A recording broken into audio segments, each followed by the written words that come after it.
안녕하세요. 헤르만 바빙크의 개혁교의학 제3권에 있는 45장 은혜 언약 부분 진행해 보도록 하겠습니다. 오늘 영상의 결론은 이렇게 날 것 같습니다. 죄는 비참과는 달리 윤리적 성격을 가지며 하나님과 사이에서의 해결이 요구되는 속성의 것이다. 인간이 죄를 지은 이후 하나님은 심판과 더불어 오히려 은혜도 더하여 주셨다. 언약면에서 보았을 때도 구약과 신약은 서로 연관성과 차이점을 지닌다. 보다 자세한 이야기는 본문을 또 살펴봐야 될 것 같고요. 언약 교리는 개혁 신학에서 풍성하게 발전하였다. 은혜 언약, 행위 언약, 자연 언약, 구원 협약 이것도 다루고 있죠. 은혜 언약은 하나님의 주권뿐만 아니라 인간의 이성적이고 도덕적 본성을 강조하는 내용이 있으며 선택 교리와 달리 유기적 인류와 세상 자체의 구원에 대한 내용이 은혜 언약 안에 더 풍성하게 담겨 있다. 이렇게 정리를 해 보았습니다. 본론 시작해 보겠습니다. 343절입니다.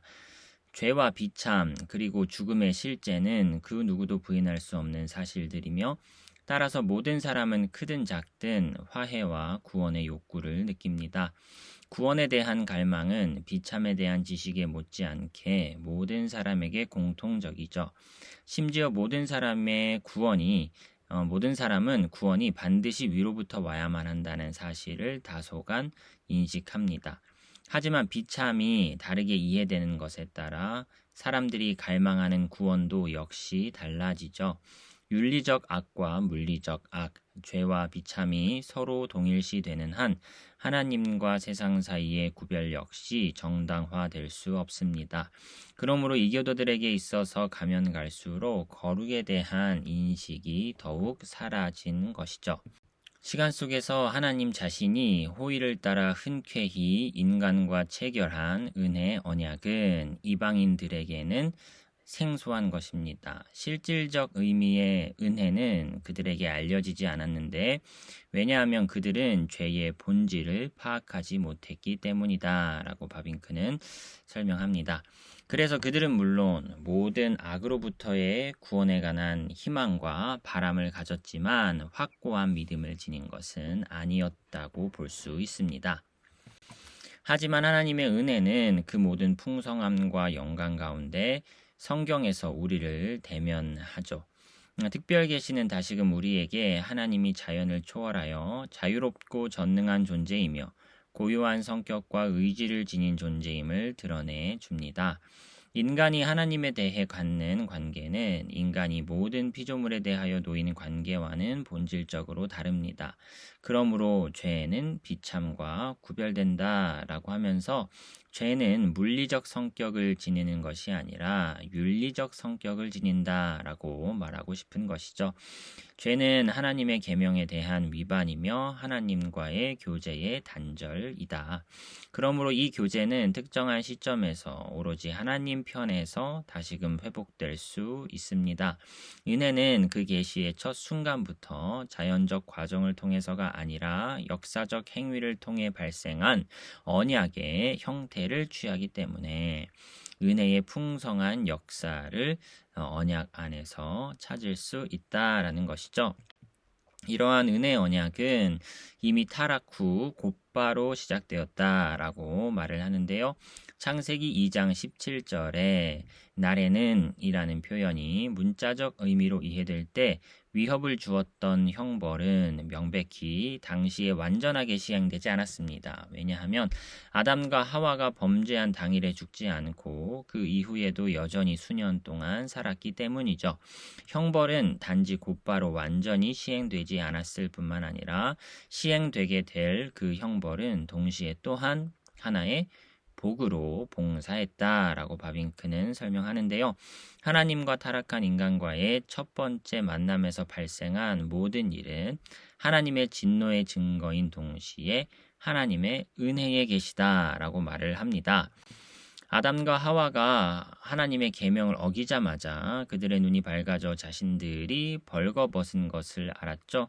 그들은 더 이상 서로에 대해 편안함을 느끼지 못했고 그들은 더 이상 서로 눈을 감히 바라보지 못했습니다. 그들은 자신들이 벌거벗었다는 것을 알게 되었습니다. 천진난만함은 사라지고 죄책감이 그들의 수치감 가운데 처음으로 나타났죠. 아담과 하와의 경우 자신들의 벌거벗음에 대한 수치감이 윤리적 기원을 가졌다는 사실은 더 나아가 죄의식이 그들에게서 또한 다른 방식으로 즉 하나님에 대한 두려움으로 나타난다는 사실을 통해 증명할 수 있습니다. 그들은 여호와의 음성을 들었을 때 그들은 하나님의 낯을 피하여 동산 나무 사이에 숨었죠. 그들은 자신들의 범죄의 결과 서로에 대해 불편함을 느꼈으나 자신들에게 계명을 주었던 하나님에 대해 여전히 더 많은 부끄러움을 느꼈습니다. 자신들의 벌거벗음에 대한 수치와 하나님에 대한 두려움은 둘 다 그 기원이 신적 율법을 위반한 데에 근거하며 그들의 하나님과의 교제와 그들 상호 간의 교제가 죄로 인해 깨어졌다는 증거죠. 하지만 그럼에도 불구하고 수치심과 두려움은 또한 동시에 인간이 강팍하게 되지 않았으며 마귀가 된 것이 아니라 여전히 인간으로 머물렀다는 사실을 나타낸다라고 바빙크는 설명합니다. 천사들의 경우 그들은 타락하자 곧바로 지옥에 떨어졌습니다. 그들은 즉시 악하게 강팍해져서 구속될 수 없었죠. 하지만 인간은 비록 타락했을지라도 여전히 구원받을 수 있었습니다. 하나님은 죄의 원리와 권세가 인간 안에서 완전히 활동하는 것은 저지하신 것이었죠. 범죄 후 곧바로 죄책감과 수치심과 두려움이 인간 안에 일깨워졌다면 그때 이 모든 것은 이미 인간 안에 있는 하나님의 영의 사역이며 하나님의 진노의 계시이지만 또한 하나님의 은혜의 계시이며 타락 후 여전히 인간 가운데 남아있는 모든 종교적 삶과 윤리적 삶의 근본인 계시였다라고 말할 수 있다는 것입니다. 하지만 하나님은 또한 여전히 다른 방식으로 자신을 계시하시는데요. 인간이 하나님 앞에서 자신을 숨겼을 때 하나님은 인간을 찾고 부르시죠. 언약이 깨어졌습니다. 그럼에도 불구하고 하나님은 인간에게 다가오고 인간을 찾습니다. 하나님은 폭풍우나 뇌우 가운데 인간에게 다가오는 것이 아니라 루아흐 하이욤 즉 날이 서늘할 때에 나뭇잎이 고요하게 산들거리는 저녁에 다가오셨죠. 이 다가오심이 은혜였다라는 것입니다. 이러한 하나님의 은혜의 계시는 신문과 형벌 가운데 더욱 분명하게 드러났다라고 바빙크는 계속적으로 주장하는데요. 하나님은 곧바로 선고하는 것이 아니라 조사하고 신문하고 인간이 자신을 변호할 수 있는 모든 기회를 제공하시죠. 하나님은 아담에게 신문을 시작한 반면 이제 형벌의 선고에 있어서는 먼저 뱀에게 그리고 하와에게 그 다음에 아담에게 이러한 순서로 하십니다. 그리고 이 형벌에서 자비가 심판을 이기고 승리한다라고 바빙크는 해설해 주는데요. 형벌은 제일 먼저 일반적인 동물로서의 뱀과 연관이 됩니다. 하나님은 뱀을 낮추고 뱀과 인간 사이에 적대감을 놓쳐 인간은 이 악한 권세와 언약을 맺었고 이로 인해 하나님과의 언약을 깨뜨렸습니다. 하나님은 은혜롭게 이러한 인간의 언약을 무효화시키고 뱀의 후손과 여자의 후손 사이에 적대감을 놓고 여자의 후손 즉 인류를 악한 권세에 대항하는 투쟁에서 많은 고난을 받을 것이지만 결국에는 승리할 것이라 선언해 주십니다. 이제부터 앞으로 인류의 길은 고난을 통해 영광으로 싸움을 통해 승리로 십자가를 통해 승리의 면류관으로 낮아짐의 처지를 통해 높아짐의 상태에 이르게 될 것입니다. 이것은 하나님이 하나님 나라의 입구 앞에서 선언한 근본적인 법이다라고 할 수가 있겠습니다. 여자에 대한 형벌은 어머니와 아내로서 둘 다에 대해 해당합니다. 여자는 무엇보다도 아내로서 많은 고통을 감내해야만 할 것입니다. 여자가 바라는 가장 큰 바람, 즉 어머니가 되고자 하는 것은 다름 아닌 많은 고통을 통해 남편을 사모하고 남편에게 복종하고 고통 가운데 해산하는 것을 통해 얻을 수 있을 뿐입니다. 하지만 여자는 이런 식으로 자신의 가장 큰 소원을 이루어 자신의 운명에 이를 것입니다. 모든 산자의 어머니가 될 것이며 자녀들을 해산함으로써 구원을 얻을 것이다 라고 심판 이면에 은혜가 작동하고 있음을 바빙크는 여자의 경우에서도 설명을 하고 있는 것이죠. 남자에 대한 형벌은 땅이 그로 인해 저주를 받고 그 얼굴에 땀이 흘려야 식물을 먹고 노동과 수고의 삶 후에 흙으로 되돌아가는 것인데요. 하지만 이 형벌 역시 하나의 복이라고 말할 수 있습니다. 노동은 인간을 숭고하게 만들죠. 노동은 인간이 도덕적으로 타락하고 육체적으로 퇴화하는 것을 방지하고 인간의 힘을 자극하여 활동을 상승시킵니다. 비록 인간이 낙원에서 추방되었다 할지라도 지옥에 떨어졌던 것은 아니죠. 인간은 힘들고 수고로운 노동을 통해 세상을 정복하고 다스리도록 세상 가운데 보내졌습니다.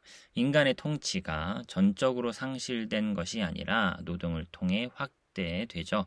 창조 시의 하나님의 형상은 타락한 인간 안에서도 여전히 식별될 수 있었던 것입니다. 심지어 일시적인 죽음조차 단지 형벌일 뿐만 아니라 은덕이기도 하다라는 것인데요. 하나님은 죄가 불멸의 것이 되지 않도록 하기 위해 죽음을 제정하십니다. 따라서 타락 후에 이중적 원리가 곧바로 작용했는데 진노와 은혜, 정의와 자비가 그것입니다.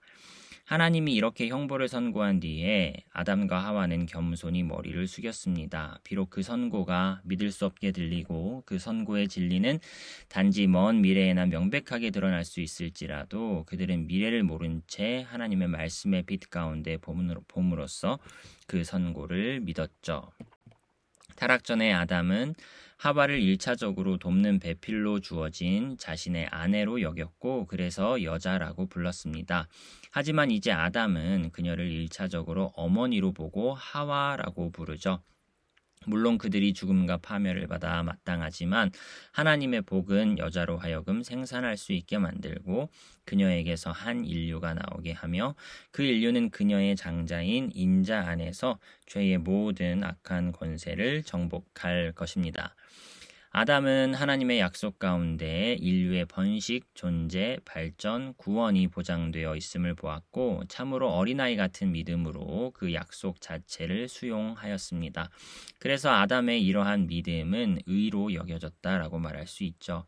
원리적으로 창세기 3장은 인류의 전체 역사, 이름받은 자들의 구원과 죄의 정복에 관한 하나님의 모든 방법을 포함하고 있습니다. 실질적으로 복음 전체, 은혜 언약의 전체가 여기에 담겨 있다고 할 수 있죠. 이후에 뒤따르는 모든 내용은 현재 이미 씨앗으로서 심겨진 것이 발전한 것일 뿐이다 라는 것입니다. 344절입니다. 그럼에도 불구하고 창세기 3장에서 언약이라는 단어는 아직 언급되지 않았고 노아, 아브라함 그리고 시내산에서의 이스라엘에게 이르러서야 비로소 언급되었죠. 현대 비평학은 언약이라는 단어가 이러한 구절들에서도 여전히 시기적으로 후에 발생했으며 이스라엘의 종교는 본래 다른 민족들의 종교와 다르지 않다고 생각합니다. 그러나 이스라엘의 언약의 의미에 관한 연구에서 주요한 문제는 언약에 대해 사용된 용어 베리트가 본래 언약인지 아니면 규례를 의미했는지에 관한 것은 아닙니다. 베리트의 개념은 또한 달리 정의될 수 있는데요. 파생어는 이것에 대해 거의 도움이 되지는 못합니다. 대부분의 학자들에 의하면 이 개념은 바라, 자르다 라는 동사에서 나왔으며 언약 체결에 있어서 도살된 동물들의 반쪽이 서로 마주하여 놓여진 사이를 지나가는데 이는 언약의 파기자가 이 동물들과 동일한 운명에 처하리라는 것을 나타내기 위한 고대 동방의 관습을 지적하여 따라서 언약을 자르다 라는 표현이 남아있다고 합니다. 이것이 무엇이든 간에 창세기 21장, 26장, 31장 이하에서 명백하게 드러나는 사실은 세 가지가 가지가 베리트에 속해 있다는 것인데요. 첫째, 서로 합의한 규정을 포함한 맹세나 약속. 둘째, 언약 파기자에 대한 신적 형벌을 호소하는 저주. 셋째, 그리고 저주를 상징적으로 재현한 제사 의식이 그것입니다. 그러므로 베리트의 체결은 언제나 종교적 행위였다는 것인데요. 물론 이 단어는 처음에 세속적 영역에서 통용되어 사람들 사이의 규정과 조약을 나타내었습니다. 하나님이 자신의 언약을 노아와 아브라함과 수립하기 오래전에 이미 사람들 사이에 언약들이 수립되었는데요. 이것은 또한 노아, 아브라함, 이스라엘이 종교를 하나의 언약으로 이해하고 평가했던 것과 같은 것이었음에 틀림없습니다. 그러므로 이 단어는 창세기 3장 15절에서 아직 등장하지는 않습니다. 악하고 거짓으로 가득한 인간 사회에서 거듭 어떤 선을 변호하거나 획득하기 위해 비로소 언약이 필요하게 되었을 때 언약의 의미와 가치는 인식될 수 있었고 종교는 이러한 관점 아래 이해될 수 있었습니다.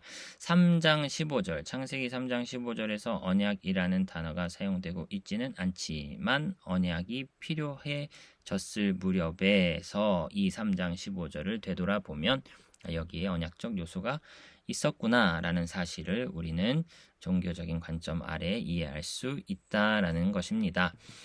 비록 베리트가 처음에 인간적 언약으로 사용되었을지라도 그것은 언제나 종교적 행위를 가리킨다고 말할 수 있는데요. 베리트의 중대 사안은 언약 또는 규례를 지시하는가 하는 것이 아니라 일반적으로 하나님의 보호하심 아래 엄숙한 의식을 통해 정해져 파기할 수 없는 성격을 획득한 약속, 합의, 조약, 언약, 규정, 결정 등과 같은 것을 보여줍니다. 베리트가 보다 쌍방적 언약을 지시하는지 또는 일방적 결정을 지시하는지의 문제는 그 단어나 그 개념의 역사적 발전에 달려있지 않고 단순히 연관된 당사자들에게 달려있다고 말할 수 있습니다. 둘 중 한 편이 하위에 속하고 권위가 적음에 따라 베리트는 저절로 한 편이 다른 편에게 부과하는 결정의 성격을 얻죠. 하나님이 사람과 언약을 체결할 때 편무적 성격이 자동적으로 거듭 강하게 전면에 등장합니다. 그들은 언약에 대등한 당사자들이 아니며 하나님은 피조물들에게 자신의 법령을 부과하는 주권자입니다. 하나님이 창세기 15장 8절 이하에서 아브라함과 언약을 체결할 때 이것은 사실상 계약이 아니라 서약인 셈이었죠. 하나님은 자신의 약속을 주고 스스로 그 약속의 성취에 매이시며 희생 제물의 조각 사이를 지나십니다. 어디선가 하나님은 스스로를 가리켜 맹세하고 자신의 삶을 두고 맹세하며 자기 영혼을 두고 맹세하는데 이는 다만 인간에게 자신의 작정이 불변함을 증거하기 위한 것이었습니다. 이러한 언약의 편무적 성격은 역사 가운데 점점 더 분명하게 드러나야만 했습니다. 왜냐하면 하나님의 언약은 또한 언약이 체결된 자들에게 의무들을 부과하기 때문인데요. 이 의무들은 언약에 진입하기 위한 조건들로서의 의무가 아니라 왜냐하면 언약은 오로지 하나님의 자비하심으로 맺어졌기 때문입니다. 은혜로 말미암아 언약 가운데 수용된 자들이 이제부터 앞으로 걸어가야 할 길로서의 의무이지요. 하지만 비록 이스라엘이 갱신된 하나님의 언약을 거듭 수용한다 할지라도 그들은 언약의 길로 행하지 않았고 매 순간 그 언약을 더럽히고 깨뜨렸습니다. 그래서 이 은혜 언약이 타락 전의 행위 언약과 마찬가지로 불안정한 것인가? 라는 질문이 제기가 되었던 것이죠. 이 질문에 대해 계시는 배교가 증가함에 따라 점점 강하고 크게 답변한다라고 바빙크는 서술합니다. 이 언약은 흔들리지 않습니다. 인간은 성실하지 않을 수 있으나 하나님은 자신의 약속을 잊지 않으며 언약은 오로지 유일하게 하나님의 자비하심에 확고하게 자리합니다. 하나님은 자신의 언약을 깨뜨릴 수 없으며 파기해서도 안 됩니다. 하나님은 자발적으로 스스로 엄숙한 맹세로 언약에 자신을 묶으셨죠. 하나님의 이름, 하나님의 명예, 하나님의 존재 자체가 여기에 달려 있다는 것입니다.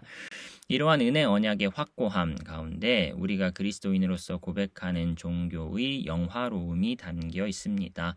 우리는 앞에서 즉 296 16절에서 참된 종교가 왜 반드시 언약의 형태를 지녀야 하는가를 이미 증명했는데요. 만일 종교가 진실로 하나님과 인간 사이의 교제로서 하나님뿐만 아니라 인간 역시 이성적이고 도덕적 존재로서 자신의 독립성을 유지하고 자신의 의무와 더불어 권리도 받게 된다면 이것은 오로지 하나님이 인간에게 내려와 인간과 언약을 시작하는 방식 가운데 일어날 수 있는 것이죠. 하나님은 언약 가운데 스스로 인간의 배교와 부정에도 불구하고 인간에게 영원한 구원을 주기 위해 맹세로서 스스로 의무를 짊어지셨습니다. 하지만 이로 인하여 인간은 자신의 편에서 또한 새롭게 순종하라는 권면을 받고 그 의무를 집니다. 이것이 항상 의미하는 바는 우리가 때때로 연약함으로 말미암아 죄에 빠지게 될 때 우리는 하나님의 은혜를 결코 의심해서도 안 되고 여전히 죄 가운데 머물러서도 안 된다는 것입니다. 왜냐하면 우리는 하나님과 영원한 은혜 언약을 맺었기 때문이죠. 은혜 언약은 우리의 미덕이나 공로가 아니라 하나님의 자비하심에 흔들릴 수 없이 확고하게 놓여 있기 때문입니다. 언약 사상으로부터 구약적 예언에 의해 점점 더 분명하게 추론되었던 이러한 확고 불변함은 아마도 또한 왜 이 단어가 70인역에서 순데케가 아니라 디아데케로 번역되었는지 그 이유를 보여준다라고 설명해 볼 수 있는데요. 70인역 시대의 헬라 시리아법에 일치하여 작성된 유언의 결정과 로마법에 일치하여 발생한 유언의 결정 사이에는 뚜렷한 구별이 있었습니다. 전자에 따르면 디아데케는 엄숙한 행위로서 권리와 재화에 대해 변경할 수 없는 양도가 발생했는데 이러한 양도는 최소한 부분적으로 즉각 효력을 발휘했고 따라서 유언한 사람의 죽음과는 독립적이었던 반면에 로마법에 따르면 이 디아데케, 순데케, 디아데케죠. 디아데케 유언의 처리에 관한 시행은 반드시 유언한 사람의 죽음을 기다려야만 했다고 합니다. 그러므로 헬라어 디아데케는 히브리어 베리티의 번역으로서 쉽게 사용될 수 있었는데요. 왜냐하면 하나님이 지상의 모든 민족들 위에 뛰어난 특권인 언약을 통해 은덕과 재산을 이미 자기 백성에게 주었기 때문입니다. 이런 의미에서 이 단어는 신약 성경의 전이가 되었는데요. 그럼에도 불구하고 다른 모든 구절에서 마찬가지로 종종 구약에서도 저자가 염두에 두었던 것이 어떤 의미인지 양도인지 언약인지 말하기는 힘듭니다. 하나님이 그리스도 안에서 수립한 은혜 언약 안에는 두 가지 요소가 모두 들어있기 때문이지요. 345절입니다. 이 언약 사상은 자동적으로 성경으로부터 기독교 신학으로 건너갑니다. 이 사상은 교부들, 특히 그들의 주석에서 반복해서 등장하는데요. 하지만 언약 교리는 기독 종교가 반드시 이스라엘 종교와 연관된 동시에 이스라엘 종교와는 구별되어서 이해되어야 한다는 사실을 통해 교의적인 의미를 얻었습니다. 이와 관련하여 이미 사도시대 이후로 서로 상반된 두 학파가 존재했는데요. 거의 모든 교회에서 바울의 인격과 가르침에 대항했던 유대주의는 모세 율법의 준수, 특히 할례를 요구했는데 심지어 이방 출신의 그리스도인들조차 할례의 준수를 요청받았습니다. 다른 쪽에는 이제 유대주의와 대비되어서 또한 영지주의라는 것이 있는데 이건 역시 이미 사도시대에 기원을 두고 있으나 특히 2세기와 3세기에 동방으로부터 서방으로 확대되었고 말시오는 구약 성경을 매섭게 공격했죠. 하나님과 물질 사이의 영원한 이원론에서 출발한 말시오는 온갖 아이온들에 의해 둘 사이의 전이가 중재된다고 생각했고 세상의 창조를 저급한 신 데미우르고스 혹은 유대인들의 신에게 돌렸습니다. 구약 성경은 신약 성경보다 훨씬 낮은 단계에 있었는데 왜냐하면 구약 성경의 하나님은 질투하고 복수심이 가득하고 악의 창조자이기 때문이라는 것이죠. 그리스도 안에서 전적으로 다른 하나님, 은혜와 사랑의 하나님이 자신을 계시했다라고 생각하면서 그러므로 전적으로 율법적인 입장은 지나간 것으로 치부한 입장이 이 말시온의 입장이었고 영지주의와 관련된 입장이었다는 것입니다. 기독교회와 신학은 이 두 경향에 대하여 이중적인 사명을 받았다고 생각했습니다. 기독교회는 영지주의에 대항하여 반드시 신구약 성경의 통일성을, 유대주의에 대항해서는 신구약 성경의 차별성을 견지해야 했지요. 이를 위해 기독교회는 옛 언약과 새 언약에 관한 바울의 가르침을 사용하였는데요. 이 두 언약은 그 기원과 내용에 있어서 동일하다는 것입니다. 하나님 혹은 로고스가 이 두 언약의 저자이며 이 두 언약 가운데 구원을 위한 하나의 믿음, 하나의 언약, 하나의 길이 제시되었다는 것입니다. 구별이 있다면 단지 형식에 있을 뿐 율법은 모형적으로 그리스도를 가리키고 그리스도를 위해 이스라엘을 양육했고 따라서 또한 그리스도 안에서 그 마지막과 목적에 이르렀습니다. 이와 일치하여 교부들은 율법과 복음은 과연 구별되지만 분리될 수는 없다고 거듭 지적하였습니다. 비록 열매가 씨에서 나올지라도 열매가 씨와 구분되듯이 이와 같이 복음과 율법으로부터 나오기에 율법과 구분된다라는 것인데요. 하나가 다른 것으로 나오되 맞지 않는 것이 아니며 다르되 상반된 것이 아니다라고 설명을 하는 것이죠. 구약 성경에서 약속들은 현세적이었던 것 반면 이제는 천상적인 것이며 당시의 가르침들이 외적인 규범들이었던 반면 이제는 단지 행위만 아니라 정신적 규범들도 지배하는 더 충만한 것이며 당시의 성례들은 단지 비유적이었던 반면 이제는 은혜를 제공하는 것이다 라고 바빙크는 설명합니다. 종교개혁은 자신과 나란히 온갖 학파들이 등장하는 것을 보았으며 이 학파들에 대항하여 이 점에 있어서 또한 자신의 입장을 규정해야만 했습니다. 제세례주의는 과격했기에 단지 종교적 윤리적 개혁만 아니라 사회적이고 정치적인 개혁도 원했으며 성경에 호소함으로써 이자의 폐기, 일부 다처제, 재산의 공동 소유 등을 열망했죠. 초기에 온갖 구약적, 신약적 규정들의 도입을 바랬던 은혜와 자연과 은혜에 대한 동일한 대조는 점차적으로 성경 전체를 내적인 말씀보다 못한 것으로 종속시키기에 이르렀습니다. 성경은 죽은 문자였죠. 특히 구약 성경은 온갖 복음적 내용을 담지 못했다라고 보았고 율법은 우리에 대해 모든 가치와 힘을 상실한 것으로 여겼습니다. 소시누스주의는 자신의 합리적 원칙에 의해 동일한 결과에 이르렀는데요. 구약은 신약보다 훨씬 낮은 위치에 처한다. 구약은 일부 다처제를 가르치고 이웃사랑을 제한하고 많은 미덕들을 전체적으로 규정하지 않고 작은 죄들에 대해 너무 과중한 벌을 부과한다 라고 보면서 구약은 단지 노예적 두려움과 현세적 약속만을 알 뿐이며 완전한 의와 용서를 전혀 알지 못하는 것으로 평했죠. 그러므로 구약은 완전히 폐기되었고 그리스도가 새로운 입법자로서 등장했다라고 주장하였습니다. 아르미니우스주의는 그렇게 대담하게 말하지는 않았을지라도 구약을 단지 현세적인 재물을 약속하는 언약으로 이해할 뿐이었습니다. 심지어 루터조차 종종 구약과 신약을 율법과 복음으로 대조했으나 후기에는 더욱 조심하여 구약에도 풍성한 복음의 약속들이 있다고 가르치기는 하였죠. 비록 이러한 견해가 루터파 신학에서 여파를 미치고 루터파 신학이 구약과 신약에 단 하나의 메시아, 단 하나의 믿음, 단 하나의 구원의 길이 있다는 것을 수용할지라도 단지 단 하나의 언약이 있다고 말하기는 거부하였다라고 바빙크는 루터파를 평가합니다. 루터파 신학에서 언약이라는 단어는 시내산에서 이스라엘과 수립한 법적 계약을 지시합니다. 그리고 이런 의미에서 이 단어는 본질적으로 신약과 다르고 신약과 대조되며 신약에 의해서 폐기되었다라고 보았죠.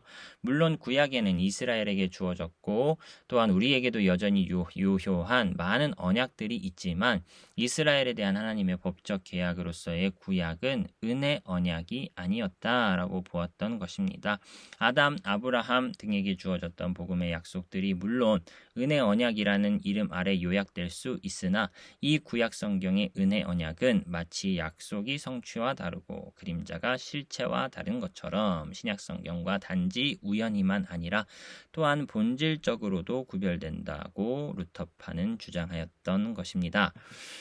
언약 교리는 개혁 신학에서 가장 풍성하게 발전되었다라고 바빙크는 주장하는데요. 이 교리는 찌빙글리에게서 불링거와 칼빈에게로 전해졌고 더 나아가 올레비아누스, 우르시누스 등의 독일 개혁 신학에도 수용되었습니다. 영국 신학에서는 웨스트민스터 신앙고백서 7장 토마스 보스톤에 의해 수용되었고 네덜란드에서는 고마루스 등에 의해 수용되었습니다. 그러므로 언약 교리는 클로펀 브루크와 코케이우스의 작품에 나타나기 오래전에 개혁신학의 고유한 것이었죠. 하지만 마지막에 언급한 두 학자 클로펀 브루크와 코케이우스는 언약 사상을 교의학 전체의 출발점과 지배 원리로 삼아 근본적 변화를 산출하였는데요. 철학에서 데카르트가 활약했던 것처럼 코케이우스는 신학에서 스콜라주의와 전통주의에 저항했고 성경 연구를 역설했고 그의 교의학 저술의 제목이 말하듯이 성경에서 유래된 총체적 신학을 원했습니다. 이 목적을 달성하기 위해 그는 자신의 언약 신학에서 하나님과 하나님의 영원 작정에서 출발하지 않고 역사 그리고 인간과 맺은 하나님의 언약을 자신의 입장으로 취합니다. 그러므로 그의 교의학은 구원사, 역사학적 형태의 성경 신학이 되었는데 여기서 성경은 기초 원리와 표준이 아니라 이 대상과 내용이었을 뿐이었습니다. 그는 이 언약 즉 참된 종교를 그 처음 시작부터 현재에 이르기까지 역사적으로 조사했는데요. 그리고 그는 어디서나 다양한 후속되는 세대들 속에서의 그 언약의 발전과 진전을 지적했습니다. 그러므로 개혁파가 말했듯이 단지 계시의 명백성, 즉 통찰과 선명성과 의식의 명료성에만 차이가 있었던 것이 아니라 은혜 언약의 다양한 세대 아래서 객관적 은덕들 자체에 차이가 있었다라고 주장을 하는 것이죠. 한마디로 말하면 모든 것이 구약에 담겨 있으나 단지 모형과 그림자로만 담겨 있었다. 사실 자체가 전적으로 결핍된 것은 아니라 할지라도 크게 결핍되어 있었다라고 코케이우스는 언약을 이렇게 이해했다는 것입니다. 진실로 코케이우스는 심지어 언약교리 전체를 손상시켰다라고 봐야 할 것인데요. 그는 은혜 언약을 오로지 부정적으로 이해함으로써 즉 점차적으로 역사적으로 그리고 연속적으로 완성해가는 행위 언약의 폐기로 이해했다는 점에서 언약교리 전체를 손상시킨 인물로 평할 수 있다는 것입니다. 언약은 결국 아무것도 남지 않게 되었다. 그것은 단지 일시적인 인간적인 지속적으로 변하는 종교의 형태일 뿐이었다라는 것이죠. 이런 맥락에서 코케이우스는 의심의 여지 없이 개혁신학의 출발점과 노선을 떠났고요. 이것은 곧바로 모든 학자들에게 느껴졌고 따라서 다소 반대를 받았습니다. 다양한 교리들에 대한 반대로 이어졌을 뿐만 아니라 구약을 격화시키기도 한 셈이었죠.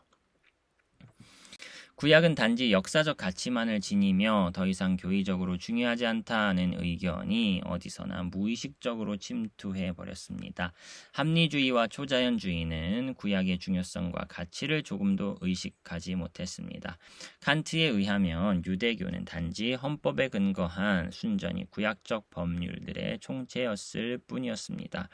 유대교는 전적으로 교회이기를 원했던 것이 아니라 단지 국가이기를 원했고 따라서 내적 성향이 아니라 유대교의 완전한 폐기였다라고 이제 새로운 시대를 이렇게 설명해 버렸다는 것이죠. 지난 세기의 성경 비평은 종종 성경의 위대한 사실들에 대한 아주 부정적인 판단을 요구하였는데요. 여호와는 유일하고 참된 하나님, 우리 주 예수 그리스도의 아버지가 아니라 이스라엘의 민족신, 원래 태양신이다. 이스라엘 백성은 하나님의 선택을 받은 것이 아니라 옛날부터 온갖 형태의 다신교에 빠진 다양한 광야 유목민 족속이었을 뿐이다. 창조, 타락, 홍수, 족장들, 사사들 등의 설화들은 부분적으로 다른 민족들에게서 차용한 신화와 전설일 뿐이다. 아브라함, 이삭, 야곱 그리고 특히 다윗과 같은 구약 성경의 성도들은 그 칭호에 어울리지 않으며 전적으로 존재하지 않았거나 후손에 의해 이상적으로 그려진 인물일 뿐이다. 기독교는 최소한 유대교에 의해 마련되었던 것과 마찬가지로 이교도에 의해서도 마련된 것이다 라고 성경 비평이 이러한 주장을 낳기에 이르렀다는 것이죠. 346절입니다. 언약 교리는 교의학과 동시에 실제적인 기독교인의 생활에 매우 중요한 의미를 지니는데요. 개혁파 교회와 신학은 이것을 로마교와 루터 교회보다 더 잘 이해하였습니다. 개혁교회는 성경에 근거하여 신약과 구약의 참된 종교를 점점 더 하나님과 인간 사이에 언약으로 이해했는데 이것은 타락하지 않은 인간과 맺은 언약, 행위 언약이죠. 또는 노아와 더불어 일반적으로 피조물과 맺은 언약, 이것은 자연 언약이죠. 또는 선택된 백성과 맺은 언약, 은혜 언약으로 이해되었습니다. 그리고 심지어 개혁교회는 여기에 머물러서지 않고 시간 속에서의 이러한 언약들을 위한 확고하고 영원한 토대를 하나님의 작정 가운데서 추구했으며 인류의 구원을 목적으로 하는 이러한 작정을 또한 다시금 신적 본질 자체의 삶 위의 언약으로 이해했습니다. 이것이 바로 구원 협약이라는 것인데요. 이 마지막 언약, 구원, 협약 또는 평화의 작정은 이미 올레비아누스, 유니우스, 고마루스 그리고 다른 학자들에게서 짧게 그리고 실질적으로 나타났습니다. 그리고 더 나아가 클로펀 브루크와 코케이우스에 의해 광범위하게 발전되었죠. 그 뒤에 피치우스, 피트린가, 트레티누스, 레이데커, 마스트리흐트, 브라클의 교의학에서 확고한 자리를 차지했고 마지막 다시금 데르호프, 베셀리우스와 다른 학자들에 의해 논박되고 점차 이 구원 협약이라는 이 내용은 점차 교의학에서 완전히 추방되었습니다. 그럼에도 불구하고 이 구원 협약 교리는 흠 있는 형태에도 불구하고 성경적 사상에 근거했는데요. 성자는 중보자로서 성부에게 종속되고 성부를 자신의 하나님이라 부르며 수행해야 할 일을 짊어진 성부의 종이며 성자는 완수한 순종에 대해 포상을 받는다. 성부와 성자 사이의 이러한 관계는 비록 그리스도가 지상을 거닐 때에 가장 선명하게 드러날지라도 성육신의 순간에 처음으로 시작된 것은 아니었다. 왜냐하면 성육신은 이미 성자에게 부여된 사역의 수행에 속하되 영원 가운데 발생하고 따라서 이미 구약 시대에 존재했기 때문이다라는 것인데요. 성경 역시 주의 사자가 이스라엘을 인도하고 그리스도가 이미 구약 시대에도 직분을 수행한다고 드러냄으로써 이것을 분명하게 가르칩니다. 결국 하나님과 인간 사이에 단 한 중보자가 있으며 그는 어제나 오늘이나 영원히 동일한 분이며 영원 전부터 중보자로 선택되었고 로고스로서 또한 영원히 존재한다는 것이죠. 성경은 이 모든 것을 통해 풍성하고 영광스러운 구원 사역의 모습을 우리에게 보여준다라는 것입니다. 구원 협약은 신적 본질 가운데 있는 삼위의 관계와 삶을 언약의 삶으로 최상의 자의식과 최상의 자유를 지닌 삶으로 우리에게 알려줍니다. 언약은 여기 신적 본질 내에서 그 풍성한 실제를 갖습니다.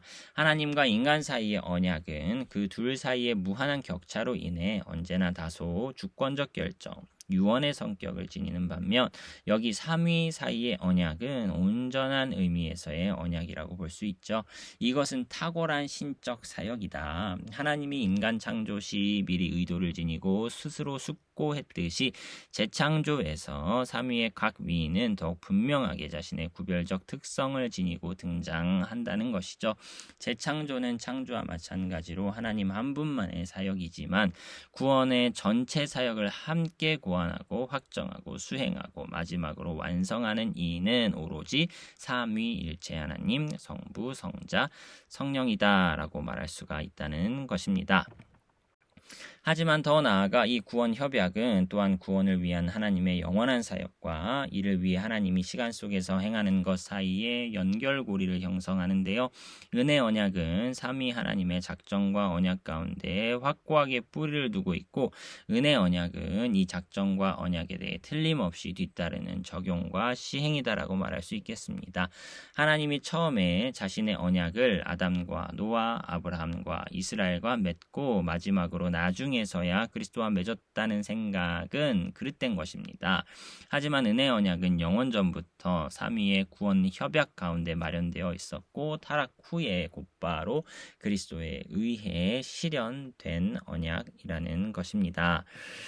그리스도는 자신의 성육신과 더불어 그리고 이후에서야 비로소 사역하기 시작한 것이 아니며 성령은 오순절날에 자신의 부어지심으로 자기 사역을 비로소 시작한 것이 아닙니다. 하지만 창조가 삼위일체적 사역이듯이 마찬가지로 재창조 역시 맨 처음 순간부터 삼위의 사역이었습니다. 성자는 타락 후에 곧바로 중보자로서 두 번째 아담이자 마지막 아담으로 등장함으로써 첫 번째 아담의 자리를 대신하여 첫 번째 아담이 파괴하고 수행하지 못한 것을 회복시키고 완성합니다. 그리고 성령은 곧바로 보혜사로서 그리스도를 통해 성취된 구원의 적용자로서 활동한 것이었죠. 성부는 영원한 아버지이며 성자는 영원한 중보자이며 성령은 영원한 보혜사입니다. 그러므로 구약 성경 역시 본질과 실체에 있어서 신약 성경과 일치한다고 이해될 수 있다는 것이죠. 비록 그리스도가 지상에서 자신의 사역을 역사 가운데서만 성취하고 성령이 오순절 날에만 부어졌다 할지라도 하나님은 그리스도와 성령에 의해 획득되고 적용된 은덕들을 구약 시대에 이미 충분히 베풀 수 있었다라고 말할 수 있다는 것입니다. 구약의 신자들은 다양한 방식이 아니라 우리와 동일한 방식으로 구원을 받았다라고 말할 수 있다는 것이죠. 유일한 믿음, 유일한 중보자, 유일한 구원의 길, 유일한 은혜 언약만이 존재한다는 것입니다. 347절입니다. 그러나 시간 속에서의 구원 협약의 시행에 있어서 넓은 의미의 은혜 언약과 좁은 의미의 은혜 언약은 구분되어야 한다라고 말을 하는데요. 우리가 시간 속에서의 은혜 언약에 대한 논의에서 곧바로 이스라엘과 신약교회로 옮겨갈 때 그 구원 계시의 보편적 사상은 정당하게 취급되지 않는다는 것이죠. 왜냐하면 성경 역시 단번에 아담에게서 아브라함으로 넘어가지 않기 때문입니다. 성경은 전체로서 인류를 버려두는 것이 아니라 아브라함 시대에 이르기까지 인류 발전의 주요한 특징들을 기술하죠. 만일 아브라함과 이스라엘이 인류 가운데서 선택되었다면 이 인류와의 유대는 단절되지 않는 것으로 보아야 합니다. 이스라엘은 민족들의 바다 위에 기름방울처럼 표류하지 않으며 그 민족들과 온갖 연관을 맺어 그 민족들을 향한 기대를 끝까지 확고하게 붙들죠. 때가 참에 유대인과 이방인은 한 사람 안에서 화목하게 됩니다. 인류는 십자가를 중심으로 모여들었죠. 그리고 이 인류로부터 선택된 교회는 이 인류와 가장 긴밀한 관계를 맺습니다. 자연과 은혜, 창조와 재창조는 성경이 설정한 대로 상호 연관된다는 것이죠. 그래서 지적되어야 마땅한 사항은 타락 후 하나님의 입에서 하나님과 하와에게 언급된 첫 번째 은혜의 약속은 전체적으로 보편적이며 인류 전체에 연관된다는 사실입니다. 우리는 앞서 창세기 3장에서 죄에 대해 선언된 모든 형벌은 동시에 하나님의 은혜의 계시로 인정될 수 있다고 지적하였죠. 여기서 이 은혜는 그 어떤 제한도 없이 모든 인류에게 확대됩니다. 일반 은혜와 특별 은혜는 여전히 단 하나의 수로를 통해 흐르는데요. 하나님이 범죄 후에 뱀, 여자 그리고 남자에 대해 선언한 형벌에는 하나님의 진노보다는 자비가 더 드러난다라는 면에서 일반 은혜와 특별 은혜가 하나의 수로를 통해 흐른다라는 주장을 연결시킬 수가 있겠죠. 그것은 형벌이자 동시에 약속이며 그것은 은혜롭고 기쁜 형벌이다라고 말할 수 있다는 것입니다. 하지만 인류 역사의 이러한 첫 번째 기간은 또한 이미 곧바로 끔찍한 사악함으로 특징지어졌는데요. 만일 하나님이 강력하게 그 사이에 개입하지 않았다면 세상이 자기 자신의 사악함 가운데 멸망했을 것이라는 점입니다. 그러므로 노아와 더불어 다른 기간이 시작되었는데요. 타락 후에 즉시 계시된 은혜는 이제 악의 제어 가운데 더 강력하게 등장합니다. 하나님은 형식적으로 자신의 모든 피조물들과 언약을 체결하는데요. 노아와의 이 언약은 물론 이 언약이 은혜 언약을 지지하고 마련하기 때문에 하나님의 은혜에 뿌리 박혀 있고 또한 실제적인 은혜 언약과 매우 긴밀한 연관을 맺을지라도 은혜 언약과 동일한 것은 아닙니다. 땅에 대한 저주는 이 노아 언약으로 인하여서 제한되었고 자연은 통제되고 그 파괴적인 힘은 억제되었고 난폭한 물의 힘은 고비가 채워지고 정규적인 계절의 변화가 도입되었죠. 그리고 구름 가운데 있는 무지개는 표시와 담보로서 제정되었습니다. 이제 또한 등장한 인류는 이전 인류와 비교하여 훨씬 부드러운 성격, 훨씬 더 작은 능력, 훨씬 더 짧은 수명을 지닌 인류죠. 인류가 바벨탑 건설을 통해 함께 거주하여 세계 국가를 설립하려는 계획을 세울 때 하나님은 그 계획을 헛되게 만드시고 인류를 각기 다른 민족들과 언어들로 흩으셨고 또한 그런 방식으로 사악함의 전개와 급격한 증가에 대응하셨던 것입니다. 그러므로 하나님의 은혜는 홍수 이전보다 그 이후에 훨씬 더 강력하게 나타났다고 볼 수 있는 것이죠. 인류의 존재와 생명, 민족들의 확대와 발전, 점차적으로 형성되었던 나라들과 사회들, 심지어 가장 야만적인 민족들 가운데서조차 전적으로 상실되지 않은 종교와 도덕, 고도로 발달한 예술과 학문은 이 은혜로 말미암은 것이었습니다. 심지어 타락 후 죄악된 인간이 모든 영역에서 여전히 소유한 모든 선한 것, 시민적 정의 전체는 하나님의 일반 은총의 열매입니다. 그리스도 이전의 인류는 이 은혜를 통하여 그리고 이 자연 언약의 세대 아래에서 인도를 받았고 그리스도의 오심을 위해 준비되었던 것이죠. 진실로 좋은 의미에서 하나님에 의한 인류의 교육이 언급될 수 있는 것입니다. 구원의 가능성은 유지되었고 구원의 필요가 일깨워졌던 것입니다. 348절입니다. 이스라엘에게 있어서 구원의 준비는 본질적으로 전혀 다른 성격이었는데요. 이로써 은혜 언약과 자연 언약, 이스라엘과 민족들 사이의 연관성이 간과되어서는 안 됩니다. 이스라엘은 민족들 가운데서 취해졌죠. 이스라엘은 다른 민족들과 다르지 않았고 더 낫지 않았으며 오히려 그들보다 더 완고하고 반항했지만 오히려 오로지 이 은혜로 선택되었습니다. 이스라엘 종교의 독특성은 다른 종교들에게서 발견되지 않는 온갖 요소들이 그 가운데 발생했다는 것도 아니고요. 그와는 정반대로 다른 곳에서 발견될 수 있는 유사점은 이스라엘에게서도 모두 발견되었죠. 그럼에도 불구하고 이 연계성과 연관성으로 인해 본질적인 차이가 간과되어서는 안 될 것인데요. 이 차이는 이방인들에게 알려지지 않았던 특별 은혜에 놓여 있습니다. 이방인들의 모든 종교는 완고하고 율법적이죠. 그것들 모두는 파기된 행위 언약이 남긴 여파와 부패성이다라고 말할 수 있는데요. 이것은 이스라엘에게 있어서 주는 맨 처음부터 천지의 창조주 엘로힘이라는 사실에서 곧바로 드러납니다.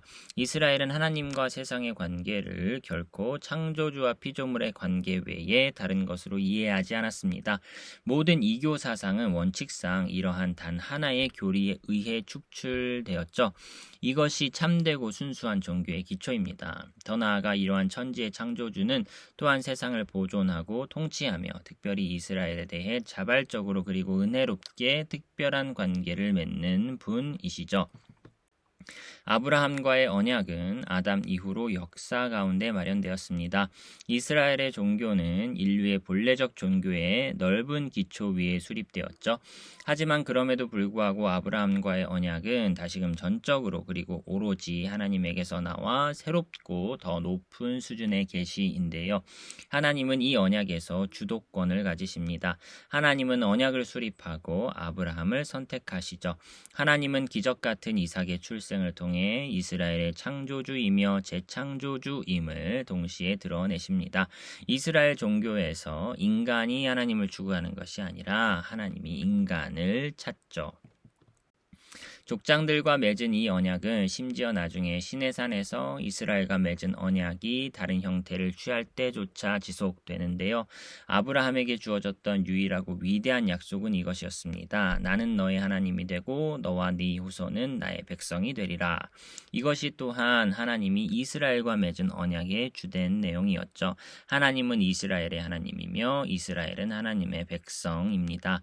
하나님이 자신의 언약 가운데 이스라엘에게 주었던 은덕들은 아브라함에게 주었던 것과 동일하지만 보다 구체적이고 특정한 것이었습니다.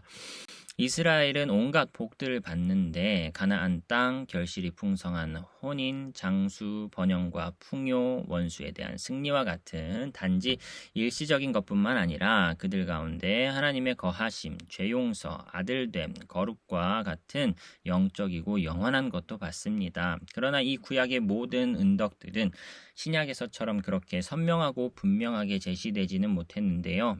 자연적인 것이 순서상 먼저이고 그 다음에 영적인 것입니다. 그러므로 모든 영적이고 영원한 은덕들은 이스라엘 가운데 감각적인 형태들로 덧입혀졌죠. 죄 용서는 동물의 희생제사와 연관되었고 이스라엘 가운데 하나님의 거하심은 시온의 성전으로 상징화되었습니다. 영생은 이스라엘의 의식 가운데 지상에서의 장수라는 형태로 숨어 있었죠. 영적이고 영원한 것은 자연적이고 한시적인 의복으로 쌓여 있습니다. 엘로힘, 천지의 창조주인 하나님 자신이 여호와로서 언약의 하나님으로서 피조물에게 내려와 역사 가운데 들어오고 인간의 언어와 감정과 형태를 취한 것은 이런 식으로 자신의 모든 영적인 복들과 더불어 자신을 인간에게 나누어 주고 자신의 성육신, 인류 가운데 자신의 영구적이고 영원한 거처를 준비하기 위한 것이었습니다. 만일 영적인 것이 자연적인 것의 형태로 먼저 계시되지 않았더라면 우리는 심지어 영적인 것을 부르는 그 어떤 단어조차 소유하지 못했을 것입니다. 그러므로 만일 영원한 것이 우리 가운데 일시적인 것으로 드러나지 않았더라면, 만일 하나님이 인간이 되지 않았더라면 하나님의 생각 역시 우리 언어로 성경 가운데 우리에게 전달될 수 없었을 것입니다. 시내산에서 은혜 언약이 취한 율법 전체의 목적은 민족으로서의 이스라엘로 하여금 언약의 길로 행하게 하는 것이었습니다. 그것은 단지 아브라함에게 주어진 단 한 말씀, 내 앞에서 행하여 완전하라에 대한 해설이죠. 그러므로 이 말씀이 아브라함에게 선포되었을 때 이는 결코 은혜 언약의 폐기와 행위 언약의 설립을 의미하는 것이 아니었듯이, 그러므로 모세의 율법은 은혜와 상충되는 것이 아니라 은혜를 받들어 섬기는 것이며 이스라엘의 경건한 자들에 의해서도 거듭하여 그와 같이 이해되고 찬송을 받았습니다. 하지만 은혜 언약과 분리되었을 경우 모세 율법은 과연 죽이는 문자요 정죄의 직분일 뿐이 지나지 않는 것입니다. 이제 구약시대의 은혜 언약이 다른 이유들 가운데 율법을 취한 이유는 율법이 죄에 대한 자각을 일깨우고 구원의 필요를 가중시키며 더 풍성한 하나님의 은혜의 계시에 대한 기대를 강화하기 위함이었습니다. 바울은 특히 은혜 언약의 구약적 세대를 이런 관점에서 주목하였죠. 그래서 바울은 율법의 돌봄 아래에 있는 어린 아이로서 이스라엘이 반드시 그리스도에게로 인도함을 받아야 하며 이런 맥락에서 가중된 죄, 칭의를 위한 행위의 무가치함, 그리고 믿음의 필연성이 이해되어야 한다고 말하죠. 그러므로 율법은 한편으로 은혜 언약을 섬기는 것이었습니다. 시내산 언약을 준수할 수 없고 율법의 요구를 이룰 수 없다는 사실은 다른 더 좋은 은혜 언약의 세대를 필요로 하는 것이었죠. 영원한 은혜 언약은 이스라엘 가운데 취했던 일시적 형태의 불완전으로 인해 더 높은 계시로 나아가게 되었는데요. 그리스도는 타락 후에 곧바로 사람이 될 수 없었고 은혜의 풍성함은 곧바로 모든 것을 계시할 수 없었습니다. 준비와 양육이 필요했죠. 하나님이 죄가 있은 후 곧바로 성육신하는 것 역시 부적절하였는데요. 왜냐하면 죄를 통해 겸손해진 인간이 자신의 구원자에 대한 필요를 인식해야 했기 때문이라는 것입니다. 하지만 영원부터 작정되었던 것이 때가 참에 발생하였죠. 이러한 양육과 준비의 필요성은 인류의 상태에 놓여 있는데 인류는 무엇보다도 단일한 종족으로서 반드시 구원을 받아야 하며 따라서 점차 그리스도 안에 있는 구원을 위해 반드시 준비되고 양육되어야 했습니다. 그러므로 그리스도는 참으로 시대의 전환점이며 십자가는 세계 역사의 중심점입니다. 모든 것은 먼저 십자가로 인도되고 그 다음에 모든 것은 십자가로부터 유래한다라고 말할 수가 있는 것이죠. 그래서 때가 차서 그리스도가 자신의 지상 사역을 완수했을 때 은혜 언약은 더 높은 세대로 옮겨갔습니다. 이스라엘의 신자들은 신의 산 세대가 단지 일시적이었다는 것을 알고 있었고 따라서 새 언약의 날을 대망하였는데요. 그리고 구약성경을 이와 같이 읽었던 예수와 사도들은 구약성경을 동일한 은덕들을 지닌 동일한 은혜 언약으로 여겼는데 이 언약은 이제 완전히 빛 가운데 나타났습니다. 신약과 구약은 본질상 단일한 언약이었던 셈인 것이죠. 신약과 구약은 하나의 복음을 가지며 모든 사람과 모든 시대의 유일한 중보자인 그리스도, 그원의 길로서 하나의 믿음을 말합니다. 구약의 신자들과 신약의 신자들이 걸었던 길은 동일하되 그들이 걸었던 길을 비추던 빛은 달랐다라고 바빙크는 설명합니다. 그러므로 신약 성경의 새로운 것은 자의적으로 등장한 것이 아니라 여전히 옛날에 유일하고 동일한 은혜가 계시되었던 일시적, 감각적, 국가적 형태들로부터 나온 것이었습니다. 사실상 옛 세대가 오랫동안 여전히 여파를 미치지만 법적으로는 폐지되었죠. 혹은 더 좋게 표현한다면 그 어느 것도 폐지되지 않았으나 열매가 무르익어 껍질을 뚫고 나왔던 것입니다. 구약의 그 어떤 것도 신약에서 상실되지 않으며 모든 것이 성취되고 이제 일시적인 껍데기로부터 영원한 알맹이가 드러났다는 것이죠. 이것은 이스라엘 가운데 참된 성전과 제물과 제사장 신분 등이 존재했다가 이제 그 모든 것이 사라졌다는 것이 아니라 오히려 그 반대로서 이스라엘 가운데 그 모든 것이 단지 그림자였다가 이제는 실체 자체가 존재한다는 것이었습니다. 349절입니다. 다양한 세대를 거쳐 이제 신약에서 완전하게 실현된 이 은혜 언약은 그 계시의 첫 순간 이후로 그리고 오늘까지 하나님이 모든 피조물들과 수립한 자연 언약을 통해 사방으로 둘러싸여 있으며 지지를 받습니다. 특별 은혜는 물론 본질적으로 일반 은혜와 구별된다 할지라도 일반 은혜와 가장 긴밀한 관계를 갖습니다. 결국 비록 노아와의 언약이 다른 것과의 구별을 위해 자연 언약이라고 불릴지라도 이 언약은 하나님의 본성에서 떠나지 않으며 사물들의 본성으로 주어지지 않습니다. 노아 언약 역시 은혜에 기초하며 하나님의 오래 참으심에서 흘러나왔고 하나님의 보편적 선하심에서 비롯된 모든 자연적 유익들과 복들을 제공하죠. 이 언약은 넓은 의미에서 은혜 언약입니다. 더 나아가 성자를 떠나서가 아니라 구체적으로 로고스와 성령을 통하여 자연과 거듭나지 않은 인류 가운데 있는 모든 능력과 은사들을 산출하는 이는 성부이시죠. 그리고 모든 피조물들과 사람들 가운데 거하고 사역하는 이 로고스와 이 성령은 동일한 분으로서 이 분은 그리스도와 그리스도의 영으로서 은혜 언약 가운데 있는 모든 은덕들의 획득자이며 적용자이십니다. 그러므로 성부와 성자와 성령은 자연 언약 가운데 은혜 언약을 마련하고 말하자면 은혜 언약에서 다시금 자연 언약으로 거슬러 올라갑니다. 그러므로 은혜 언약의 본질적인 성격은 이 언약이 하나님의 특별한 은혜로부터 흘러나오고 오로지 은혜를 과분하고 상실되었던 복들을 그 내용으로 삼는 데 있습니다. 이런 점에서 은혜 언약은 타락 전에 수립되었으나 타락에 의해 파기된 행위 언약과는 근본적으로 구별되는데요. 분명한 사실은 하나님이 행위 언약을 수립해야 할 의무가 없었다는 것입니다. 하나님으로 하여금 이 언약을 사람에게 제공하도록 한 것은 자신을 낮추는 선하심이며 그래서 일반적인 의미에서 은혜이기도 합니다. 그래서 하나님은 언약을 수립했고 그 모든 부분을 확정하셨죠. 언약은 하나님이 정한 법규이며 제도입니다. 하지만 하나님은 이 행위 언약 가운데 순종을 요구하며 인간에게 다가왔고 단지 이 길을 통해 그리고 순종을 성취한 후에 얻게 될 하늘의 복, 영생, 하나님의 얼굴을 바라보는 즐거움을 인간에게 주기로 약속했습니다. 그러므로 행위 언약은 인간의 자유의지를 고려하였죠. 이 언약은 부분적으로 인간에게 의존했고 따라서 흔들리고 불안정했습니다. 그래서 사실상 이 언약은 또한 파기되었는데 하나님에 의해서가 아니라 사람에 의해 파기되었습니다.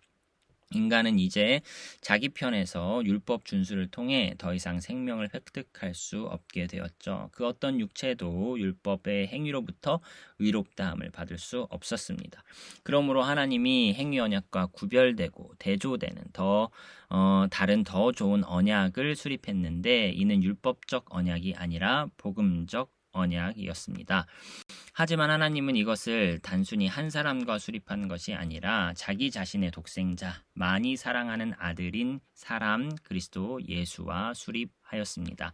이 언약은 신적 본성과 신적 속성들을 지닌 그리스도 안에서 흔들림 없이 수립되었는데요. 이것은 더 이상 파기될 수 없는 영원한 언약입니다. 이것은 인간의 어떤 공로에 기초하지 않고 다만 하나님의 기뻐하시는 뜻, 중보자의 사역, 영원히 계시는 성령에 기초합니다. 이것은 은혜로부터 나와 은혜로 말미암고 은혜로 돌아갑니다. 하나님이 이 언약을 수립하고 유지하며 시행하며 완성합니다. 은혜 언약은 탁월한 신적 사역으로 오로지 하나님의 사역이며 전반적으로 하나님의 사역입니다. 여기서 인간의 모든 자랑은 배제되고 모든 영광이 성부와 성자와 성령에게 돌려집니다. 그럼에도 불구하고 이로써 은혜 언약의 충만한 내용이 아직 선명하게 드러난 것은 아닌데요. 이를 위해 은혜 언약에 있어 반드시 행위 언약과의 차이만이 아니라 연관성도 밝혀져야 하는 것입니다. 하나님은 행위 언약의 파기 후에 곧바로 이전의 것과 상관없고 전혀 다른 성격을 지닌 전적으로 다른 언약을 고안해 내시지 않았습니다. 이것은 그럴 수 없는데요. 왜냐하면 하나님을 불변하며 행위 언약에서 인간에게 제시되었던 요구는 변덕스러운 것도 독단적인 것도 아니며 하나님의 형상, 율법, 종교는 그 본질상 오로지 하나가 될 수 있고 은혜는 자연을, 믿음은 율법을 무효화시킬 수도 없고 무효화시켜서도 안 되기 때문입니다. 은혜 언약은 코케이우스가 가르쳤던 것처럼 행위 언약의 연속적인 폐기가 아니며 오히려 성취와 회복이라는 것이죠. 은혜는 자연을 회복시키고 완성하는 것입니다. 하나님은 오로지 순종의 길로만 영생을 얻을 수 있다는 요구를 고수하십니다. 그리고 사람이 자신의 법을 위반할 때 그 요구는 다른 요구, 즉 위반은 반드시 형벌을 통해 속죄해야 한다는 요구와 더불어 가중됩니다. 그러므로 하나님은 타락 후 사람에 대해 이중적인 요구를 지니는데요. 범죄자가 저지른 악에 대한 처벌의 요구와 자신의 법에 대한 완전한 순종의 요구, 즉 순종과 속죄와 순종이 그것인 것이죠. 그러므로 성경은 죄인에 대해 하나님의 심판을 선언할 뿐만 아니라 또한 타락 후 인간에게 영생의 길로서 완전한 순종의 요구를 주장하십니다.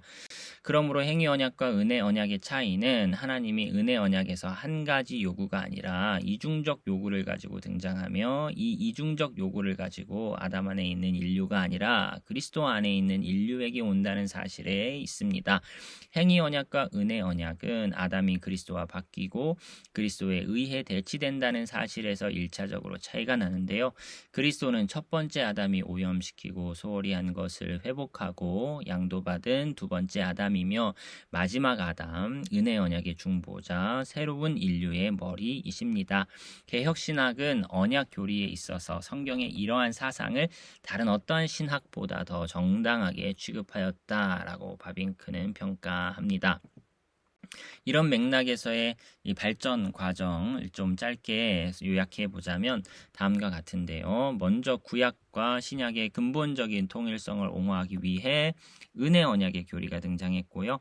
이와 연관하여 하나님과 타락 전 인간 사이의 관계 역시 언약으로서, 특히 행위 언약으로서 묘사한 것이죠. 행위 언약과 은혜 언약의 유사점과 차이점에 대한 이해는 은혜 언약이 그리스도와 수립되는 한 본질적으로 행위 언약이었다는 통찰에 이릅니다.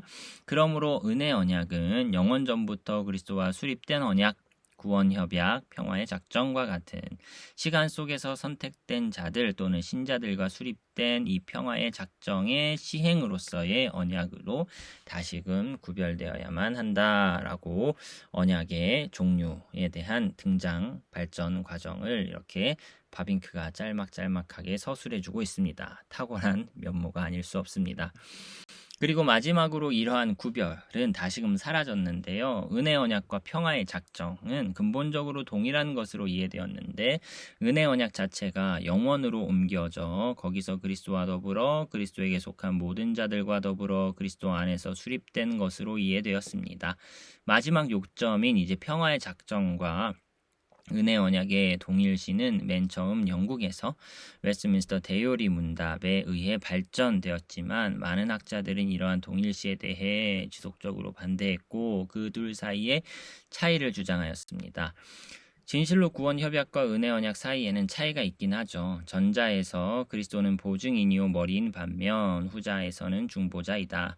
전자는 그리스도에게까지 제한되어 그리스도가 책자들의 자리에 서서 형벌을 감당하고 율법을 완수할 것을 요구한다.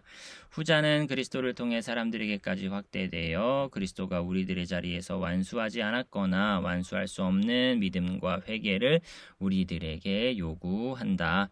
전자는 구원의 획득에 연관되고 영원하며 역사가 아닌 반면에 후자는 구원의 적용을 취급하며 시간 속에서 시작하고 다양한 세대들을 지닌다. 하지만 이러한 차이에도 불구하고 연관성과 통일성 역시 간과되거나 놓쳐서는 안 된다라고 바빙크는 강조합니다. 성경에는 단지 두 가지 언약, 인간이 하늘에 이르는 두 길, 즉 행위 언약과 은혜 언약만 있다. 행위 언약은 타락하지 않은 인간이 하늘에 이르는 길인 반면에 은혜 언약은 타락한 인간이 하늘에 이르는 길이다. 그리스도 그리고 오직 그리스도만이 인류를 대신하고 대표하는 머리다. 그래서 만일 성경 가운데 은혜 언약이 아담, 노아, 아브라함, 이스라엘 등과 수립되었다고 언급될 때 이것은 마치 그들이 이 언약에서 실제적인 당사자이며 머리인 것처럼 이해되어서는 안 된다. 그와는 반대로 그리스도는 당시와 현재 구약과 신약에서 은혜 언약의 머리이자 당사자이며 언약은 그리스도의 섬김을 통해 족장들과 이스라엘에게 다가왔다라고 보아야 한다는 것이죠. 그리스도는 아담, 노아, 아브라함, 다윗 등과의 언약에서 중보자, 보증인으로서 언약의 수행에 대해 책임을 지고 자신의 영을 통해 사람들의 마음에 언약을 실현하며 죄인들에게 언약을 공급하며 언약의 은덕들을 제공하고 언약 안에 있는 자기 사람들을 수용한다. 언약 전체는 시작부터 끝까지 그리스도에게 위탁되었다. 언약은 오로지 그리스도 안에서만 확고하다. 만일 구원 협약에서 그리스도가 결코 단 한순간도 자신에게 속한 자들과 분리되어 생각될 수 없고 또한 은혜 언약에서 신자들이 단 한순간도 그리스도와 상관없이 여겨질 수 없다는 사실이 확고해진다면 구원 협약과 은혜 언약의 이중성 혹은 통일성이 전면에 부각되는 것은 별로 중요하지 않고 근본적인 것도 아니다라고 바빙크는 설명합니다. 구원 협약과 은혜 언약의 구분과 이 통일성에서 이제 결론적으로는 이 통일성에 좀 더 바빙크는 자신의 입장을 기울이는 면모를 보이고 있습니다. 이 두 언약에서 행동하는 당사자로서 등장하는 두 번째 아담인 그리스도는 신비적인 그리스도다. 아담과 아브라함과 다윗은 모형이 될 수도 있으나 원형은 그리스도다. 모든 것을 알고 정하며 행위 언약의 파기 또한 자신의 작정 가운데 취했던 하나님은 아담의 창조와 행위 언약의 제정에 있어서 이미 그리스도와 그리스도의 은혜 언약을 고려했다라고 바빙크는 말합니다. 마지막 350절입니다. 그래서 언약 교리는 놀라운 방식으로 구원의 전체 사역 가운데 있는 하나님의 주권을 인정합니다. 이것은 그리스도가 아담을 능가하는 정도로 행위 언약을 훨씬 초월하는데요. 하나님의 삼위적 본질은 창조에서보다 훨씬 더 선명하게 재창조에서 계시됩니다. 구원을 계획하고 원한 분은 성부이시고, 구원을 보증하고 실제적으로 획득한 분은 성자이시고, 구원을 수행하고 적용하는 분은 성령이시죠. 이 구원의 전원 사역에서 처음부터 끝까지 인간의 것은 전혀 개입하지 않는다는 것입니다. 하지만 더더욱 중요한 사실은 이 언약 교리가 구원 사역 가운데 있는 하나님의 주권을 아주 순수하고 온전히 주장한다 할지라도, 혹은 오히려 바로 그렇게 주장하기 때문에 동시에 이 교리가 인간의 이성적이고 도덕적 본성을 아름답도록 정당하게 취급한다는 사실이라는 것인데요. 이 사실은 행위 언약에서 이미 상세하게 해설되기는 하였습니다. 하지만 이것은 은혜 언약에서 더욱 현저하게 드러난다라고 바빙클은 말하는데요. 이런 관점에서 이것은 이제 선택 교리와 매우 차이가 난다라고 설명을 접근하며 시작을 합니다. 물론 이 둘의 차이는 선택이 특정한 반면 은혜 언약은 보편적이며, 전자는 자유의지를 부정하되 후자는 자유의지를 가르치거나 전제로 삼으며, 전자가 고백하는 바를 후자가 취소하는 그런 차이를 말하는 것이 아닙니다. 하지만 이 둘의 차이점은 선택에서 인간이 전적으로 수동적인 반면 은혜 언약에서는 능동적으로 나타난다는 점이죠. 선택은 누가 선택되었으며 확실히 구원을 얻게 될 것인지를 단지 아무런 조건 없이 말할 뿐입니다만, 은혜 언약은 이런 택자들이 그들의 목적지에 이르는 길을 묘사한다는 것이죠. 은혜 언약은 선택의 물줄기가 영원을 향해 전진해가는 경로다라고 말할 수가 있겠습니다. 그리스도는 은혜 언약 안에서 진실로 자기에게 속한 자들의 머리와 대표자로서 활동하되 그들을 말살하거나 파괴하지는 않는다는 것이죠. 그리스도는 그들을 보증하되 그들 역시 스스로 성령의 가르침을 받고 능력을 힘입어 자의식을 가지고 자발적으로 언약에 동의하는 측면이 부각되어 있다는 것입니다. 처음에 개혁파는 솔직하게 언약의 조건들을 말했습니다. 하지만 은혜 언약의 속성이 더 깊이 숙고되고 로마교, 루터파, 그리고 항변파 신학자들에 대항하여 반드시 변호되어야 했을 때, 많은 학자들은 이것에 대해 반대하여 이러한 용어 사용을 회피했던 것이죠. 사실상 은혜 언약, 즉 은혜 언약을 알리는 복음에는요, 요구도 없고 조건도 없습니다. 왜냐하면 하나님은 자신이 요구하는 것을 주시기 때문이죠. 그리스도는 중생과 믿음과 회개를 포함한 모든 것을 성취하셨습니다. 은혜 언약은 편무적 계약으로 하나님으로부터 나옵니다. 하나님이 이 언약을 구상하고 확정하셨죠. 하나님이 이 언약을 유지하고 실현하십니다. 이것은 삼위 하나님의 사역이며 삼위 자신 내에서 전적으로 완성됩니다. 하지만 이 언약은 쌍무적 언약이 되며 인간이 하나님의 능력 가운데 의식적으로 그리고 자유롭게 수용하고 지키도록 예정되었습니다. 하나님의 뜻은 언약 가운데 매우 선명하고 아름답게 드러나 은혜의 사역이 인간의 의식 가운데 선명하게 반사되고 인간의 의지가 힘있게 활동하도록 일깨우는 것입니다. 은혜 언약은 인간을 죽이지 않고 목석으로 취급하지 않습니다. 그와 반대로 이 언약은 인간의 무능을 제거하며 인간의 의지를 죽이지 않고 전인을 재창조하고 은혜로 말미암아 인간이 갱신되어 자유롭고 독립적으로 온 마음과 뜻과 힘을 다해 하나님을 사랑하고 헌신하도록 한다는 것입니다. 동시에 이런 맥락에서 은혜 언약 가운데 선택과 구별되어 드러나는 또 다른 사상이 주어지는데요. 선택은 무엇보다도 개인의 관심을 두고 그 자체는 택자들 각각이 스스로 인류로부터 개인적으로 비약적으로 선택되고 중생되어 하늘로 옮겨지는 가능성을 열어둡니다만, 은혜 언약은 이 선택이 전혀 다른 방식으로 실현된다고 말합니다. 은혜 언약이 선언하는 바 심오하고 멋진 진리는 아담이 그리스도에 의해 대체되었고 첫 번째 아담 안에서 타락했던 인류는 두 번째 아담 안에서 회복되었으며 단지 몇몇 소수의 사람만 구원받는 것이 아니라 그리스도 안에 있는 아래에 있는 택자들 안에서 유기적 인류와 세상 자체가 구원을 받는데 단지 선택된 사람들만 아니라 말하자면 그리스도 안에서 형성되고 아담 안에 있는 본래의 창조로부터 유래한 구조적 유기체 역시 구원을 받는다는 사실이 아주 영화롭고 주목할 만한 은혜 언약 교리의 마지막 장면입니다. 그러므로 은혜 언약은 개인에게서 개인으로 옮겨가는 것이 아니라 유기적으로 그리고 역사적으로 진전하는데요. 이것은 결코 한 사람과만 체결되는 것이 아니라 언제나 그 사람의 후손과 더불어 체결되었고요. 이것은 대대로 이어지는 언약이었습니다. 이것은 결코 추상적으로 단지 믿는 사람만 포함하는 것이 아니라 구체적으로 역사적으로 존재하고 살았던 사람을 포함하기에 그 사람만 아니라 그에게 속한 모든 것 역시 포함되는데요. 그에게 속한 모든 것, 그의 가정, 재물과 소유, 영향과 권세, 그의 직분과 직업, 지성과 마음, 학문과 예술, 사회와 국가에서의 삶을 포함합니다. 은혜 언약은 창조 질서와 연관되고 창조 질서로 거슬러 올라가며 창조 전체를 자기 안에 질적으로 그리고 집중적으로 포함시키는 그리스도를 머리로 하는 새로운 인류의 기관입니다. 그러므로 자명한 사실은 은혜 언약이 한시적으로 즉 이 땅에서의 시행과 세대 가운데 내적으로 불신앙에 머무르고 영적인 은덕들을 누리지 못하는 자들도 포함한다는 것인데요.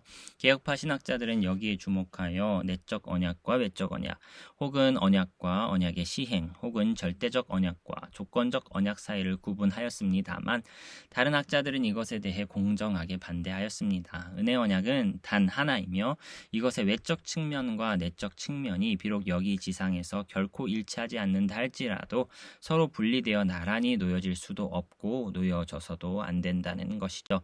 포도나무에 나쁜 가지들이 있으며 곡식들 가운데 겨가 있으며 큰 집에는 금그릇과 질그릇이 있다는 것은 매우 확실합니다. 하지만 우리에게는 이 둘 사이를 분리할 권한과 능력이 없습니다. 하나님 자신이 주순날에 이 일을 행할 것입니다. 그들이 사랑의 심판을 따라 언약의 길로 행하는 한 동지로 여겨지고 취급되어야 할 것입니다. 그들은 여기 지상에서 온갖 방식으로 택자들과 연관될 것입니다. 그리고 택자들은 오로지 아담의 종족에 속하는 일원으로서 유기체로서 언약의 길에 그들의 머리인 그리스도 아래에 하나로 소집될 수 있습니다. 오늘의 결론입니다. 죄는 비참과 달리 윤리적 성격을 가진다고 하였죠. 하나님과의 사이에서 해결이 요구되는 속성의 것이 죄입니다. 인간이 죄를 지은 후 하나님은 심판과 더불어 오히려 은혜도 더하여 주셨습니다. 언약면에서 보았을 때 구약과 신약은 서로 연관성과 차이점을 지닌다를 또한 잘 설명할 수 있다는 것을 생각해 보았고요. 언약 교리는 개혁 신학에서 풍성하게 발전되었다라는 것을 정리해 보았습니다. 은혜 언약은 하나님의 주권뿐만 아니라 인간의 이성적이고 도덕적 본성을 강조하는 내용이 들어있고요. 선택 교리와는 달리 유기적 인류와 세상 자체의 구원에 대한 내용이 더욱 분명하게 담겨 있다. 이 은혜 언약 교리를 잘 강조하면 개혁신학의 독보적인 특성을 잘 길어낼 수 있겠다라는 생각을 하게 됩니다. 긴 시간 수고 많으셨습니다. 다음 시간에는 46장 그리스도의 인격에 대해 함께 다루어 보도록 하겠습니다. 오늘도 수고 많으셨습니다.